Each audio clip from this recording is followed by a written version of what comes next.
The universal life principle is speaking through you now as a desire, for God speaks to man through desire.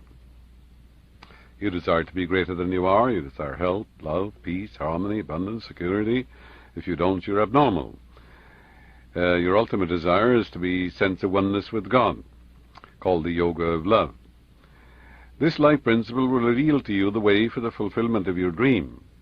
It knows how to bring it to pass, but you must open your mind and heart and receive wholeheartedly the gift of the one who forever is. Cast out of your mind all preconceived notions, false beliefs, and superstitions, and realize that before you call I will answer, while you're yet speaking I will hear. This means that you must order your mind and thoughts to conform to the age-old truth that whatever you are seeking already subsists in the infinite mind. It's already there. All you have to do is to identify mentally and emotionally with your desire, idea, plan, or purpose, realizing it is as real as your hand or heart. For example, you may have a new invention in your mind. You haven't committed it to paper, you haven't drawn a diagram.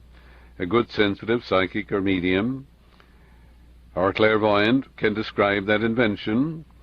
Why? Because it's already in your mind. And you're in rapport with the sensitive or the psychic, and they can describe it. Why? It's already there. That's the reality of it. As you walk the earth in the assumption that your prayer is answered, you shall have the joy of experiencing its reality objectively.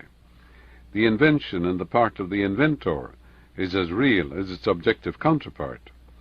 This is why your desire or new project is also real, subjectively speaking. That new book, that new play, where is it? It's in your mind. It's real. It has form, shape, and substance in another dimension of mind. I saw a girl dancing at Jasper Park Lodge. It was easy to see the wisdom, intelligence, order, and rhythm of the spirit flowing through her. She said she was dancing for God, to use her own term. She received tremendous applause for work well done. That's wisdom, isn't it? You see, the beauty, the order, the symmetry, the proportion, the grace, the charm, all that's wisdom. She deserved the praise and encomium uttered. She danced graciously, gloriously, and rhythmically. She told me that her teacher told her to always pray that God was dancing through her, and that God's beauty, order, proportion, and wisdom would always function through her. Struggle, toiling, moiling, yes, are not the answer. Reverence for the infinite, contacting the infinite power, that's the answer. The late Henry Hamlin of England told me that he was hard-pressed financially. He was the editor, and the book is still functioning, of course, called The Science of Thought Review. He was hard-pressed financially one day, and walking home in the snow, he suddenly became aware that the wealth and love and goodness of God were like the billions of snowflakes falling all over London. He said, I opened my mind and heart at the moment to God's infinite riches, knowing that God's wealth, love, and inspiration were falling in onto my mind and heart like the snowflakes were falling all over London. From that moment forward, wealth flowed to him freely, joyously, and endlessly. He never lacked for wealth all the days of his life. He changed his mind, and according to the change in his mind was it done unto him. London, the fog of London, the snow and everything else, his environment hadn't changed. The office was the same. Everything was the same, but he had changed. He had changed internally and became an instrument for the riches of life, spiritually, mentally, in all ways. There is no such thing as something for nothing.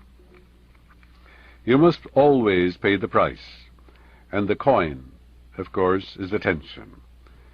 Give your attention to music or to electricity or to anything, and love it, and it will give its secrets back to you. Love truth, and say, I want to know the inner meaning of the Bible. I want to know what all these allegories and parables mean. And if you have a hunger and thirst, all the inner meanings will be given to you. Whether given to you from within, like Quinby, or through a teacher, what difference does it make? For all wisdom is within you. And wisdom will be transmitted to you as you realize that the infinite is within you. And as you practice music, or whatever it is you practice, and you fall in love with music, like Vera Ratliff, our organist, well, of course, men and women pay her in money too, and then also in praise. And she's invited here, there, and everywhere. She can't accept all the invitations because she knows a lot about music and loves music and has practiced it and given attention to it and paid the price. And wisdom is the principal thing. Wisdom is the presence and power of God functioning in you. And with all thy getting, you're told, get understanding. In all thy ways acknowledge him, and he will make plain thy paths. Trust him and believe in him, and he will bring it to pass. Here's an interesting article. Here's a woman who paid the price. It's in the Times, May the 2nd, this year, 75. And the caption is by Greg Waskell, in the driver's seat. He said, Maud is still wheeling and dealing at age 103. You can rest assured she paid the price in serenity and tranquility and good humor and a love of the divine. This is what he says. She peers out from behind her Coke bottle glasses, walking in small, slow steps towards her pride and joy. For most people her age, pride and joy would mean great-grandchildren, or maybe even great-great-grandchildren. But for a 103-year-old Maud Tull, the greatest thing in her life is her car, an electric job, despite the fact that she is 38 years past the retirement age. She recently passed the test for renewal of her California driver's license for the 11th straight year. Maud Tull is one of the 10 oldest drivers in the state. But that is just part of her story. As spry at 103 as most are at 65. She handles payments for a home mortgage company 7 days a week. Isn't that wonderful? I'll never retire, she said, because if I ever did, I'd starve. They just don't pay enough with Social Security for even an old person like me to eat these days. This way I never have to apologize to anyone. I can live the way I want and do the things I want without always being told what to do. Mrs. Tull lives in an Inglewood apartment house. Her best friend and constant companion, Ida Gleason, lives in a nearby apartment. Mrs. Gleason is another spring chicken. She's only 93. They ride in the crowded streets of Inglewood every day, bound for the market, the bank, or the local park, where they love to spend their time playing cards under a shady tree. Mrs. Tull began driving in 1965, after her husband died. Since then it has been she and Ida Gleason on their own. Mrs. Tull said she wouldn't have it any other way. I don't take any favors, she said. I earn everything I get. I've always made my own way, and I always will. But most of all, Mrs. Tull loves her car, a shiny brown and white electric ring two-seater. It only goes 20 miles an hour, but somehow it seems much faster. She carefully rolls back the cover that has kept the paint job looking new for 4 years. This task takes about 10 minutes. Then she's ready to unlock the doors. Again, the utmost care is used to make sure the paint isn't scratched. Finally, she climbs in, and Mrs. Gleason sits beside her. And with a gentle whirring sound, Mrs. Tull and Mrs. Gleason are off for another busy day. That's the end of the article. It's interesting, isn't it? She loves life. She paid the price. She loves life. She's interested in life. She isn't interested in a handout or things of that nature. She's interested in contributing to humanity and a great love for life. Thou wilt show me the path of life. It's interesting. Serenity and tranquility, humor and laughter. That keeps you young. You know, patience never grows old. Love never grows old. Joy never grows old. Harmony never grows old. Laughter never grows old. Goodwill never grows old. Gentleness and kindness never grow old, or compassion or understanding. These are eternal, aren't they? And the life principle never grows old. It was never born, it will never die, and water wets it not, and fire burns it not, and wind blows it not away. So that life principle in you is eternal. We grow old when we are bitter, when we are resentful, hateful, when we are full of self-condemnation, ill will. These emotions and thoughts corrode our soul, and we grow old, regardless of our age chronologically. Here's a man who paid a price. Yes, a hunger and thirst, and a great interest too. A vision gave an inventor an idea that changed the world, by the Reverend Webb Garrison, published in a newspaper some time ago. And I'm quoting now. The man who invented the steam engine, forever changed the world, got his idea from a vision. The engine was given to me from the outside, James Watt said. I did not create it, I only accepted it. Watt was born in Scotland in 1736, had little formal education. He earned his living as a repairman in Glasgow. I could repair nearly every kind of mechanical device, Watt once said. One day in 1764, a customer brought a defective engine into my shop. This one event was to change my life completely. A Newcomen engine was a very crude steam engine. It was occasionally used in mines to pump out water, but it was never very efficient, consuming a lot of energy and accomplishing very little work. While Watt was fixing the engine, he conceived the idea of an entirely new kind of steam engine that will overcome all the faults of the Newcomen. But he lacked the knowledge to convert his idea into reality. Then a vision came to him one Sunday afternoon in May 1766, while he was walking in a Glasgow park, thinking and dwelling upon the engine. In the vision, Watt said, he saw a steam engine in complete detail. Before I had walked much further, the whole thing was arranged in my mind. The next morning he went to work, and in less than 12 hours he had built a new engine that efficiently harnessed the power of steam. He patented the idea in 1781, and 1782 won additional patents for improvements. There have been few changes in it since 1782. Watt's invention was soon put to work in factories, replacing animals and men, and triggering the start of the Industrial Revolution. That's why I said to you, you can have an idea worth a fortune. You can have an idea putting millions to work, yes, thousands to work.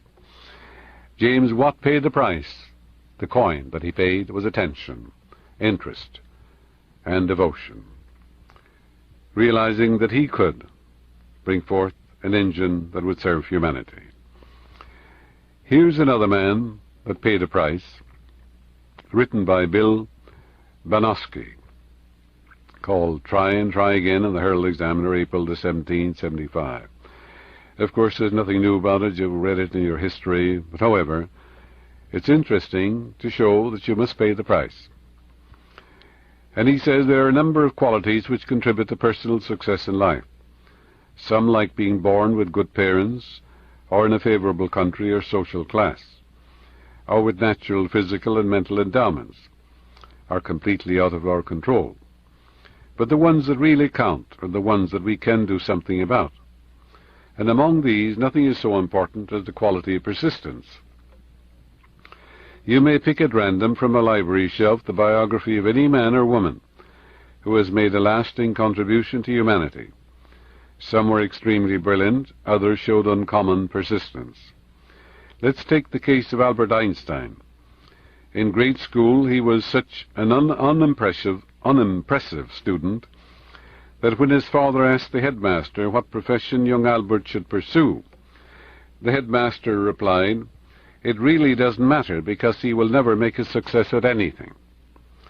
Einstein became one of the premier intellectuals of the 20th century, and probably the greatest physicist of all time, more by reason of determined persistence than because of easy genius. Many similar cases can be cited. We're celebrating, he says, the 100th year of Winston Churchill. In school he was a very slow student. As a public servant his career was thought to be rather dull in the 1930s, and he had failed to achieve most of his dreams and goals. But by staying alert and alive, he was prepared when the rare opportunity for leadership came at age 66. At a time when most men are retired, he became in 1941 the British Prime Minister, and rallied not only his own countrymen, but all the Western world. Because of his bulldog tenacity, he came to be regarded as the greatest political leader of the 20th century. He paid the price, didn't he?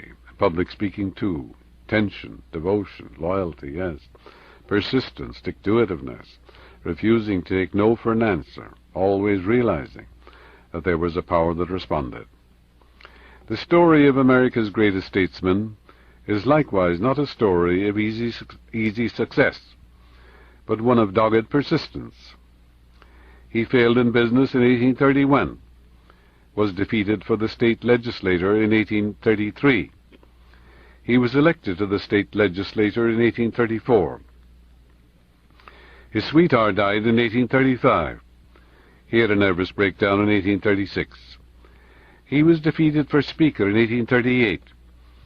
He was defeated for Elector in 1840.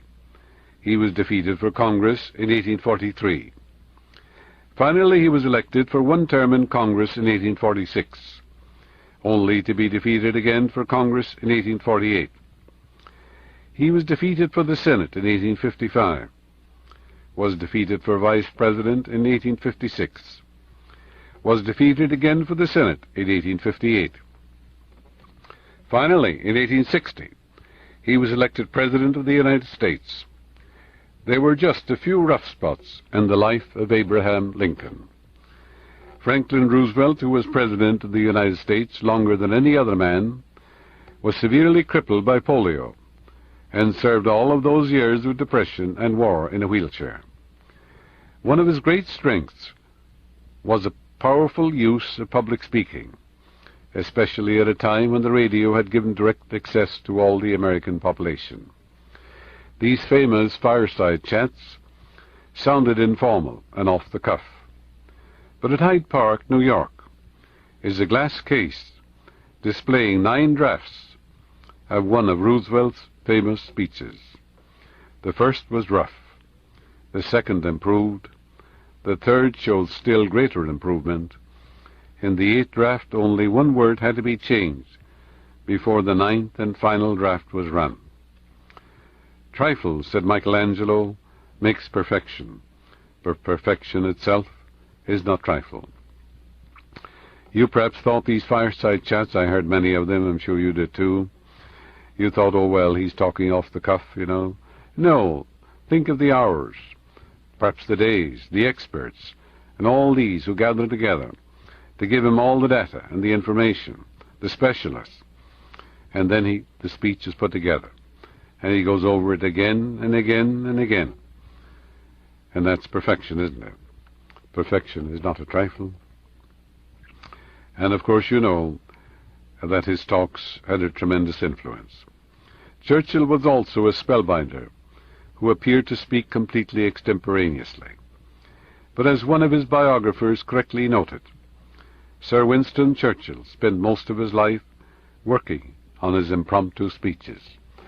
You've heard him, I heard him talk one time, and you think, you know, that he was talking, you know, off the cuff, as they call it, impromptu talk.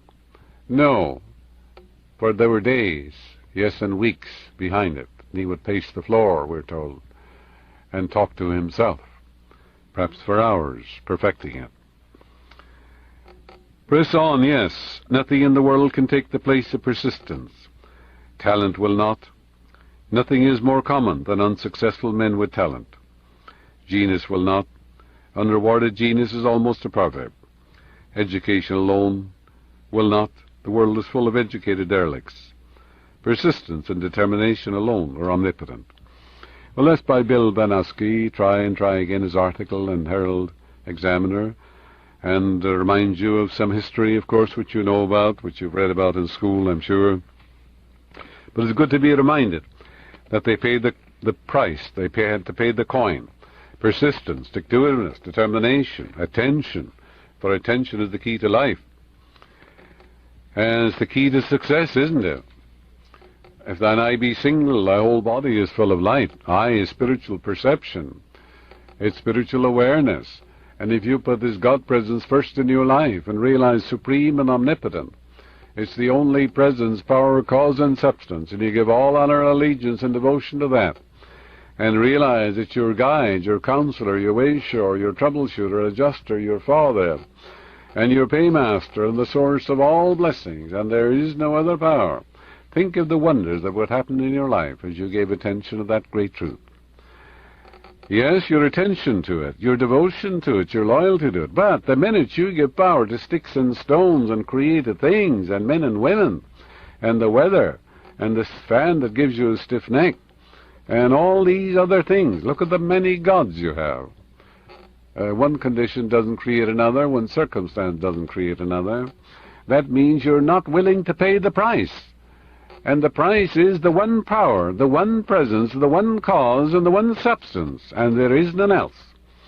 That's the great illumination. That's the final word.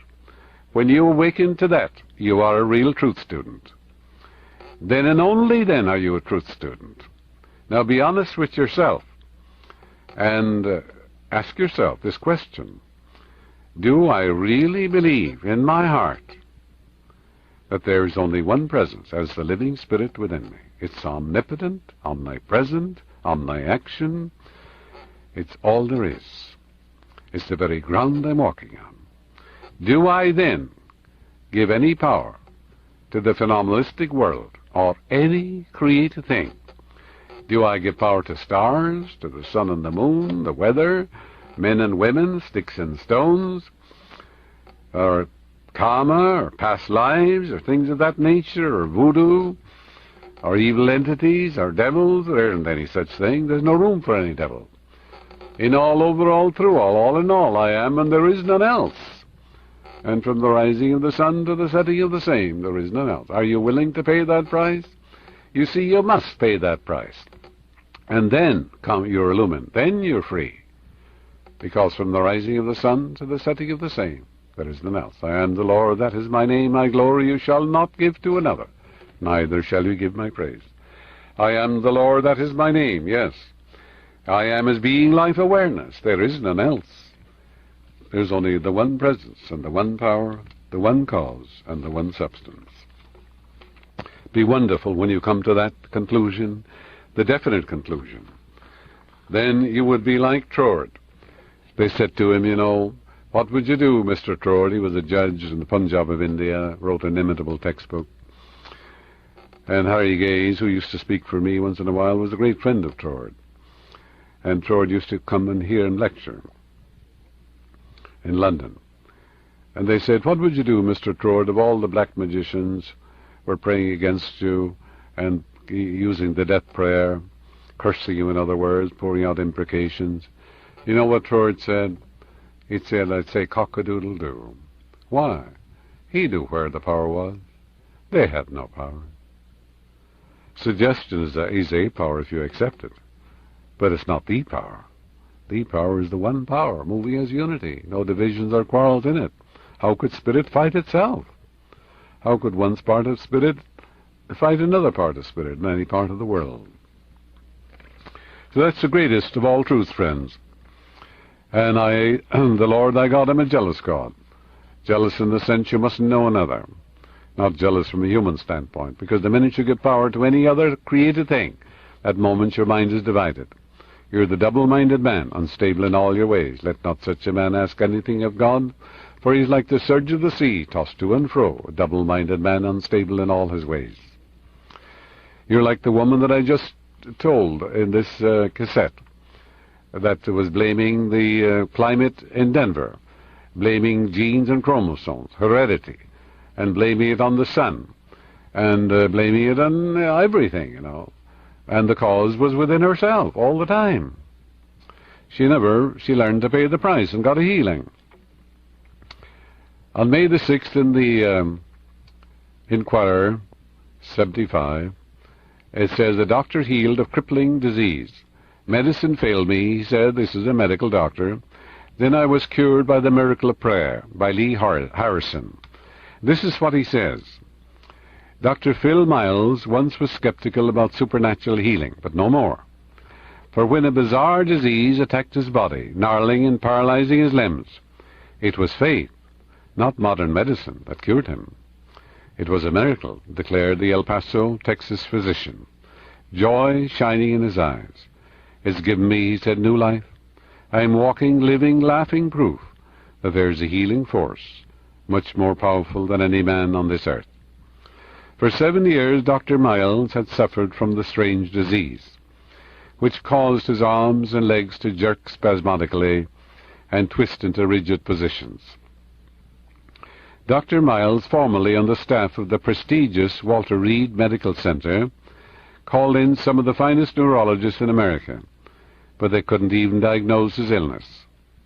Finally bedridden and growing worse every hour, the heart-sick young doctor turned in desperation to his only remaining hope, faith in God.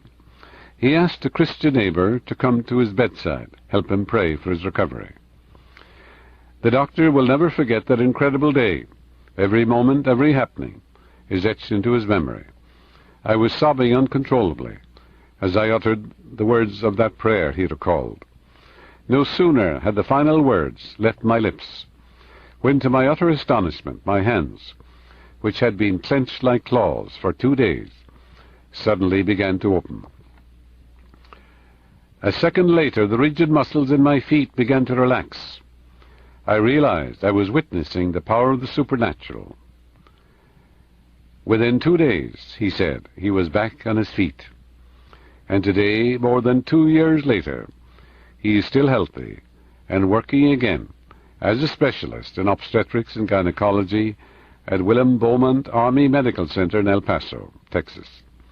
Dr. Miles, 36 years of age, said the unknown disease struck him without warning in 1965. I was examined by some of the best neurologists in the country, but they couldn't positively diagnose my illness. He said, in my heart I knew I had a form of multiple sclerosis. Well, here's a man who paid the price.